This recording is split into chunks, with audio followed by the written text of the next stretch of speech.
Budget में क्या मिलेगा, नरेंद्र मोदी क्या कुछ बड़ा करने वाले हैं, इसकी चर्चा तो बहुत पहले से चल रही है। हमने पाठशाला में भी आपको बताया था कि नरेंद्र मोदी से मिडिल क्लास को बहुत उम्मीद है इस बार बॉस, कि कम से कम टैक्स में कुछ राहत तो दे दीजिए सर। और उन्हें उम्मीद है कि पीएम मोदी इस बार जरूर कुछ सोचे, क्योंकि नरेंद्र मोदी देश के लिए इतना कुछ कर रहे हैं तो इसमें मिडिल क्लास को लगता है कि उसे भी कुछ राहत मिलनी चाहिए, क्योंकि टैक्स का दर्द मिडिल क्लास को सबसे ज्यादा चुभ रहा है। टैक्स वाले इस दर्द को हमने पाठशाला के जरिए मोदी सरकार तक पहुंचाया था, आपको याद होगा।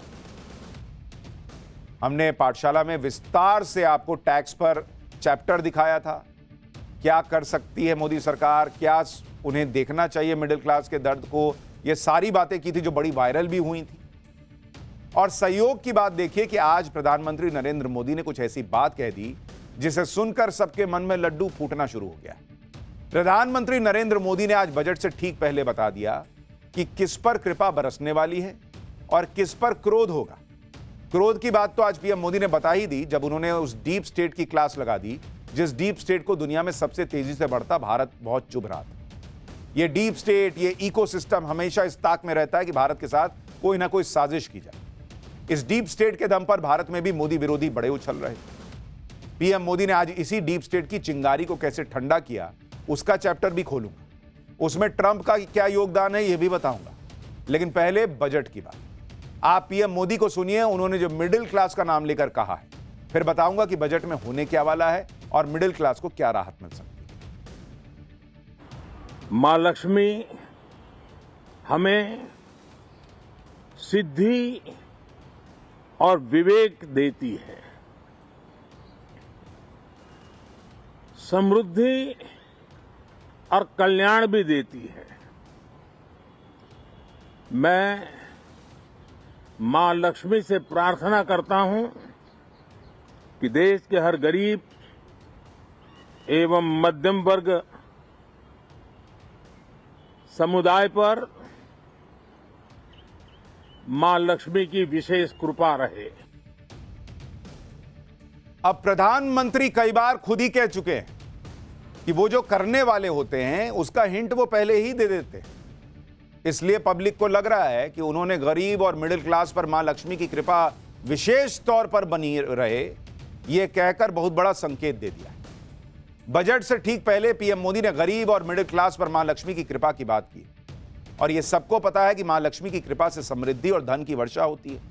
इसलिए पीएम मोदी के बयान का सीधा मतलब अभी तो यही निकाला जा रहा है कि बजट से गरीब और मिडिल क्लास की जेब भरने वाली, और यह तभी हो सकता है जब मोदी सरकार टैक्स में कटौती करे, जिससे मिडिल क्लास की जेब पहले से ज्यादा भरी रहे। हमने कुछ दिन पहले ही आपको पाठशाला में बताया था कि इस बजट से मिडिल क्लास की उम्मीदें क्या हैं।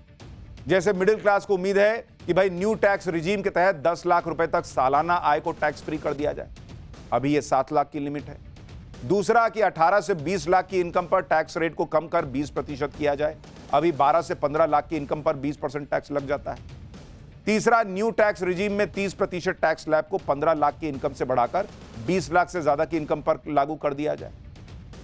अब जो प्रधानमंत्री कह रहे हैं, क्या उसका मतलब यही है कि इनमें से कुछ कुछ हो सकता है या सब हो सकता है? क्या उसके लिए जमीन तैयार है? आज आपको यह भी बताऊं।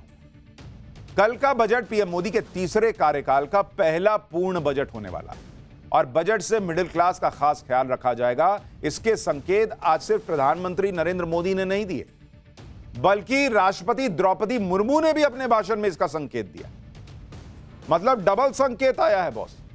राष्ट्रपति ने क्या कहा वो सुनिए, फिर बताऊंगा कि मिडिल क्लास के पास बजट से उम्मीदों की कौन सी लंबी लिस्ट है। भारत जैसे देश की आर्थिक उन्नति मध्यम वर्ग मिडिल क्लास की आकांक्षाओं और उनकी पूर्ति से परिभाषित होती है। मध्यम वर्ग जितने बड़े सपने देखेगा, देश उतने ही ऊंचा उड़ान भरेगा। मेरे सरकार ने मुक्त स्वर से मध्यम वर्ग के योगदान को न केवल स्वीकारा है, बल्कि हर मौके पर उसे सराहा भी है। सरकारी कर्मचारी भी मिडिल क्लास के अहम प्रतिनिधि है। हाल ही में मेरी सरकार ने सरकारी कर्मचारियों के कल्याण के लिए 8वें वेतन आयोग के गठन का निर्णय लिया है। यानी मन में पहला लड्डू फूटा जब नरेंद्र मोदी ने कहा कि मिडिल क्लास और गरीबों पर मां लक्ष्मी की कृपा विशेष बनी रहे। दूसरा लड्डू फूटा जब राष्ट्रपति ने कह दिया कि देश तभी आगे तेजी से बढ़ेगा जब मिडिल क्लास बड़े सपने देखेगा और वो सपने पूरे कर पाएगा। सपने तो तभी पूरे कर पाएगा जब जेब में लक्ष्मी जी होंगी। लक्ष्मी जी तभी होंगी जब टैक्स थोड़ा कम होगा। तो क्या ये डबल संकेत हैं कि बजट में मिडिल क्लास को राहत मिलने वाली है? राष्ट्रपति द्रौपदी मुर्मू ने अपने भाषण में बहुत अहम बात बोली। उन्होंने कहा कि मोदी सरकार मध्यम वर्ग के योगदान को मानती है, उसकी सराहना करती है। लेकिन अब मिडिल क्लास कह रहा है कि यह तारीफ तो ठीक है, लेकिन कुछ राहत भी तो दीजिए। मिडिल क्लास ये राहत इसलिए मांग रहा है क्योंकि उसे लगता है कि उसने टैक्स पर जरूरत से ज्यादा भार उठाया हुआ है। आप देखिए कि साल 2013-14 में इंडिविजुअल टैक्स पेयर थे 1,66,00,000, मतलब जो लोग टैक्स भरते थे। ये वो टैक्स पेयर्स हैं जो रिटर्न फाइल करते हैं तो जीरो टैक्स नहीं दिखाते हैं। इनकी संख्या साल 2023-24 में बढ़कर 2,81,00,000 पहुंच गई। यानी पिछले 10 साल में 1,15,00,000 इंडिविजुअल टैक्स पेयर्स की संख्या में बढ़ोतरी हुई। टैक्स फाइल करने वाले तो और बढ़े हैं, वो 8, 9, 10 करोड़ पहुंच गए, लेकिन उनमें से ज्यादातर लोग जो है वो जीरो रिटर्न फाइल करते हैं। जो टैक्स देते हैं उनकी संख्या बढ़ी। अब आप कॉर्पोरेट इनकम टैक्स को देखिए। साल 2019-20 में कुल कॉर्पोरेट टैक्स कलेक्शन हुआ था 5.56 लाख करोड़ रुपए। साल 2024-25 में यह 10 लाख करोड़ के पार चला गया। यानी 5 साल में कॉर्पोरेट टैक्स कलेक्शन, यानी जो कंपनियों से टैक्स सरकार ने वसूला, वो 83% बढ़ गया। लेकिन इसी दौरान आप इंडिविजुअल टैक्स पेयर्स का हाल देखिए। साल 2019-20 में इंडिविजुअल टैक्स पेयर्स ने कुल इनकम टैक्स भरा था 4,92,000 करोड़ रुपए, जो अब बढ़कर 11,87,000 करोड़ रुपए तक पहुंच गया। यानी 5 साल में इंडिविजुअल टैक्स पेयर्स का इनकम टैक्स कलेक्शन 141% बढ़ गया बॉस। 5 साल में इंडिविजुअल टैक्स पेयर्स ने कॉर्पोरेट टैक्स से करीब 1.5 लाख करोड़ रुपए ज्यादा इनकम टैक्स भरा है। यानी इंडिविजुअल टैक्स पेयर्स की संख्या भी बढ़ी, उन्होंने ज्यादा टैक्स भी भरा, लेकिन सवाल है कि उनको रिटर्न में क्या मिला। यह भी दिखाता हूं आपको। देखिए, पिछले साल के इकोनॉमिक सर्वे के मुताबिक साल 2020 से साल 2023 के बीच कॉर्पोरेट प्रॉफिट 4 गुना बढ़ गया। लेकिन जिस रफ्तार से कंपनियों ने पैसा कमाया, प्रॉफिट बढ़ा उनका, उस रफ्तार से मिडिल क्लास की सैलरी नहीं बढ़ाई उन कंपनियों ने। फिक्की क्वेस्ट कॉर्प की रिपोर्ट के मुताबिक देश भर में 6 सेक्टर में साल 2019 से 2023 के बीच कर्मचारियों की जो एनुअल वेज ग्रोथ रेट थी वो 0.8% से लेकर 5.4% रही बस। मतलब बहुत कंपनी पैसा कमाई तो 5-5.5% का आपको इंक्रीमेंट दे दिया, इससे ज्यादा नहीं दी। यानी इन 6 सेक्टर में सबसे ज्यादा सैलरी हाई होने का रेट अगर रहा तो 5.4%, वो भी साल 2019 से 2023 के बीच औसतन महंगाई दर 5.7% से भी कम है। यानी जिस हिसाब से महंगाई बढ़ी उस हिसाब से कंपनियों ने सैलरी नहीं बढ़ाई बॉस।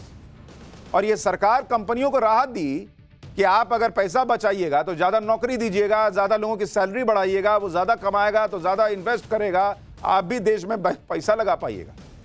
लेकिन कंपनियों ने जो किया भैया, उन्होंने तो झोल कर दिया, खुद मोटा माल कमा लिया, और सैलरी बढ़ाने की बारी आई तो कहा कि तुम काम ही क्या करते हो, बस हटो यहां से, लो 5% लो जाओ। अब आम आदमी के हाथ में ज्यादा पैसा इसलिए भी रहना चाहिए क्योंकि भारत की जीडीपी में 60% की हिस्सेदारी प्राइवेट कंजम्पशन की है बॉस। वैसे तो मिडिल क्लास की आम बजट से उम्मीदों की एक लंबी लिस्ट है, जैसे इनकम टैक्स फाइल करने की प्रक्रिया को आसान बनाना चाहिए, ये लोगों को लगता है। 80C में निवेश पर टैक्स की छूट को 2.5 लाख किया जाए। अभी 1.5 लाख तक के निवेश पर छूट मिलती है और ये काफी समय से बदली नहीं। स्टैंडर्ड डिडक्शन की लिमिट को बढ़ाया जाए। अभी न्यू टैक्स रिजीम में स्टैंडर्ड डिडक्शन 75,000 कहा जा रहा है कि इसको लेकर डिमांड है कि भैया इसको कम से कम 1 लाख तो कीजिए। होम लोन पर ब्याज छूट की लिमिट 2 लाख है। आम आदमी कहता है कि कम से कम 3 लाख तो कीजिए बॉस। इसके अलावा टैक्स पेयर्स की यह भी मांग है कि HRA में के तहत मिलने वाली छूट को न्यू टैक्स रिजीम में भी जोड़ा जाए। GST की व्यवस्था को और आसान बनाया जाए। मौजूदा स्टैंप ड्यूटी की दरों को थोड़ा कम किया जाए। हेल्थ इंश्योरेंस जैसी जरूरी चीजों से GST हटना चाहिए। अब लोगों को उम्मीद जगी जब PM कह रहे हैं कि भाई मां लक्ष्मी की विशेष कृपा मिडिल क्लास पे बरसे, तो वो लग रहा है कि बॉस इस बार तो लग रहा है कुछ मिलेगा। कल जो बजट आएगा वो ऐसे मौके पर आ रहा है जब दिल्ली में चुनाव चल रहा है। 1 फरवरी को बजट आएगा, 5 फरवरी को वोटिंग है। बजट से कुछ दिन पहले ही अरविंद केजरीवाल ने मिडिल क्लास का मुद्दा उठाया था। केजरीवाल जी भी लग रहा है पाठशाला देखते हैं। हमने यहां पाठशाला में चैप्टर पे चैप्टर खोले टैक्स पे, उधर केजरीवाल जी ने मुद्दा पकड़ लिया। अच्छा, पीएम मोदी के सामने मिडिल क्लास से जुड़ी अरविंद केजरीवाल ने 7 मांगे रख दी थी, जो हमने पाठशाला में बताया था। कमोबेश वही मांग उठा के वहां उन्होंने लगा दी। अब अरविंद केजरीवाल ये कहकर पीएम मोदी को घेर रहे हैं कि वो बजट में ये ऐलान कर दें कि अरबपतियों के कर्जे माफ नहीं किए जाए। एक बार अरविंद केजरीवाल को सुनिए, फिर आपको बताऊंगा कि पीएम मोदी बजट में महिलाओं के लिए क्या बड़ा फैसला लेने वाले हैं। वो तो मैं चाहता हूं कि प्रधानमंत्री जी ऐलान करें कि देश के अरबपतियों के कर्जे माफ नहीं किए जाएंगे। कल बजट आ रहा है, प्रधानमंत्री जी ऐलान करें तो देश का मिडिल क्लास बहुत खुश होगा। अगर आप देश में के अरबपतियों के कर्जे माफ करना बंद कर दें तो देश में जितने टैक्स हैं, जीएसटी और इनकम टैक्स खासकर, इसका दर आधी की जा सकती है। ये मैंने पूरी कैलकुलेशन की है। अरविंद केजरीवाल कह रहे हैं कि जो बड़े लोग हैं, अरबपति लोग हैं, उनका जो कर्जा है वो माफ नहीं होना चाहिए। भाई, एक तो कर्जा माफ सरकार नहीं करती, वो बैंक्स वगैरह करती है। और अरविंद केजरीवाल ये नहीं बता रहे हैं कि यही नरेंद्र मोदी सरकार जो बिल लेकर आई, ऐसे लोगों को पकड़ने का, जो पैसा दबा के बैठ जाते थे, कहते थे हमारे पास तो पैसा नहीं, कंपनी डूब गई, ऐसे लोगों से राइट ऑफ करके उनका लोन, मतलब अलग अकाउंट में डाल के, अब फिर उनके पीछे लग के कि लाओ पैसा, कैसे नहीं दोगे जी, 10 लाख करोड़ रुपया से ज्यादा वसूला गया। मिडिल क्लास बजट से इसलिए भी उम्मीद लगाए बैठा है क्योंकि आज आर्थिक सर्वे आया है, उसमें देश की आर्थिक हालत बढ़िया दिख रही है। सुनिए क्या जमीन तैयार है। आर्थिक सर्वे में अनुमान है कि 2025-26 में अर्थव्यवस्था 6.3% से 6.8% के बीच की रफ्तार से बढ़ेगी। सर्वे में कहा गया है कि 2047 तक विकसित भारत बनाने के लिए अगले 1 से 2 दशक तक 8% की दर से आर्थिक विकास करना होगा। इस टारगेट को हासिल करने के लिए भी मिडिल क्लास के हाथ में ज्यादा पैसा देना होगा, जिससे वो ज्यादा खर्च करेगा और अर्थव्यवस्था को नई गति मिलेगी। आर्थिक सर्वे में महंगाई के कम होने का जिक्र है। साल 2024 में अप्रैल से दिसंबर के बीच रिटेल महंगाई 4.9% रही। चौथी तिमाही में महंगाई में और कमी होने का अनुमान है। सर्वे में यह भी कहा गया है कि लेबर मार्केट के हालात 7 साल में बेहतर हुए हैं। साल 2024-25 में बेरोजगारी दर गिरकर 3.2% पर आ गई है। ईपीएफओ में नेट पेरोल पिछले 6 साल में दोगुना हुआ है, जो संगठित क्षेत्र में रोजगार का अच्छा संकेत है। यानी सीधा हिसाब यह है कि देश विकास तो करेगा, अर्थव्यवस्था रॉकेट की गति से उड़ रही है, लेकिन अगर उसको और गति देनी, उसको जो अभी जिस कक्षा में घूम रही है उससे और ऊपर ले जाना है, तो भैया पंप मारना ना पड़ेगा। तो पंप कैसे मराएगा? आम आदमी को पैसा दीजिए। इतना टैक्स लगाइएगा तो आदमी दबा के बैठ जाता है पैसा कि अरे पैसा बच ही नहीं रहा, क्या खर्चा करेंगे। तो टैक्स में छूट मिलेगी, पॉकेट में पैसा आएगा, आम आदमी पैसा खर्चा करेगा, इधर उधर सामान खरीदेगा, घूमने जाएगा, कुछ ना कुछ खरीदारी करेगा और तेजी से अर्थव्यवस्था भागेगी। तो दोनों का फायदा है, सरकार का भी, आम आदमी का भी। पीएम मोदी ये बात पहले ही कह चुके हैं कि उनके लिए गरीब, महिला, युवा और किसान की सबसे बड़ी जाति है। बजट में इस वर्ग का खास ख्याल रखा जाएगा।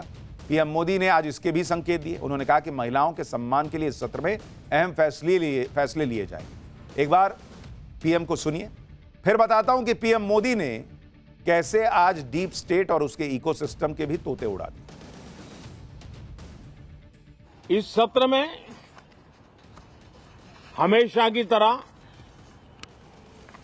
कई ऐतिहासिक बिल पर सदन को चर्चा होगी और व्यापक मंथन के साथ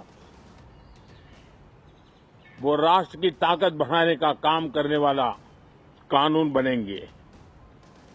विशेषकर नारी शक्ति के गौरव को पुनः प्रस्थापित करना, पंथ संप्रदाय के भेद से मुक्त होकर के हर नारी को सम्मानपूर्ण जीवन मिले, उसको भी समान अधिकार मिले, उस दिशा में इस सत्र में कई महत्वपूर्ण निर्णय लिए जाएंगे। आचार संहिता की वजह से बजट में दिल्ली को लेकर कोई बड़ा ऐलान नहीं होगा, लेकिन महिलाओं को लेकर जो बड़े फैसलों की बात पीएम मोदी कर रहे हैं, उसका सीधा असर दिल्ली के चुनाव पर पड़ सकता है। क्योंकि अभी दिल्ली का चुनाव महिला वोटर्स पर टिका है।